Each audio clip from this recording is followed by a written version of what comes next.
రాజమండ్రి శివార్లలో సమీపంలో అనుమానాస్పదంగా మృతి చెందినటువంటి పాస్టర్ ప్రవీణ్ పగడాల గారి మరణం చుట్టూ తీవ్రమైన చర్చ అయితే ఆగడం లేదు.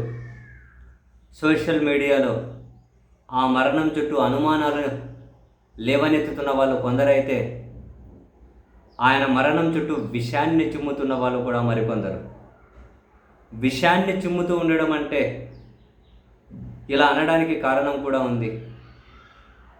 ఆయన మరణం మీద అనుమానాలు లేవనెత్తుతూ ఉంటే, అనుమానాలు లేవనెత్తే హక్కు వాళ్ళకు ఉంటుంది, నివృత్తి చేయాల్సిన బాధ్యత పోలీసుల మీద ఉంటుంది. అందులో ఏమి సెకండ్ థాట్కి ఆస్కారం లేదు. కానీ విషయం జిమ్మాల్సిన అవసరం లేదు కదా, సైలెంట్ ఉండాలి వాళ్ళు. పోలీసులు విచారణ చేస్తూ ఉన్నారు. ఈ విషయం జిమ్మే వాళ్ళే కదా విద్వేషాలు పెరిగేది. సో రకరకాల అనుమానాలు లేవనెత్తుతూ ఉన్నారు. పోలీసులు నివృత్తి చేసుకుంటూ వస్తూ ఉన్నారు.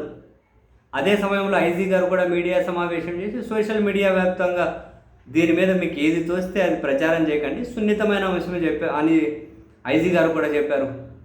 మనం కూడా మాట్లాడుకున్నాం, సున్నితమైన అంశం, బట్ అనుమానాలను నివృత్తి చేయాల్సిన బాధ్యత కూడా పోలీసుల మీద ఉంటుంది. అనుమానాలు లేవనెత్తద్దు అనేది ఎవరు చెప్పరు కదా. అనుమానాలు లేవనెత్తచ్చు, కానీ పలానా వాళ్ళు బాధ్యులు అని చెప్పి ఎవరు చెప్పకూడదు. ఇది ఎట్టి పరిస్థితుల్లోనూ వర్గాల మధ్య, మతాల మధ్య అసలు అటువంటి ఆస్కారమే ఉండొద్దు. సరే, ఈ ఓవరాల్ ఎపిసోడ్లో సోషల్ మీడియాలో దీని మీద దుష్ప్రచారం చేస్తే అరెస్టులు చేస్తాము అని హెచ్చరించినట్లుగానే పోలీసులు తాజాగా అరెస్టులకు దిగారు. రిమాండ్లు వేధించుకుంటూ జైలుకు కూడా పంపిస్తూ ఉన్నారు. తాజాగా పాస్టర్ ప్రవీణ్ మృతిపైన తప్పుడు ప్రచారం చేస్తూ ఉన్నారంటూ ఒక వ్యక్తి రాజమండ్రి లలితానగర్ అట, దేవబత్తుల నాగమల్లేష్ అట, తనను అరెస్ట్ చేశారు. ప్రవీణ్ కుమార్ పాస్టర్ గారి మరణం మీద మరేవో అనుమానాలు లేకపోతే ఇంకేమైనా కనుక తప్పుడు ప్రచారం చేస్తున్నారో, ఏం ప్రచారం చేస్తున్నారో తెలియదు, కానీ దేవబత్తుల నాగమల్లేష్ అనే అతన్ని అరెస్ట్ చేసి కోర్టులో ప్రవేశపెట్టారు. స్థానిక విఆర్ఓ ఫిర్యాదు చేశారట, సోషల్ మీడియాలో తప్పుడు ప్రచారం చేస్తుందని. సో దేవబత్తుల నాగమల్లేష్ని రాజమండ్రి 3వ పట్టణ పోలీసులు అరెస్ట్ చేసి మెజిస్ట్రేట్ ముందుకు తీసుకెళ్తే బై డిఫాల్ట్గా రిమాండ్ రాస్తారు కదా.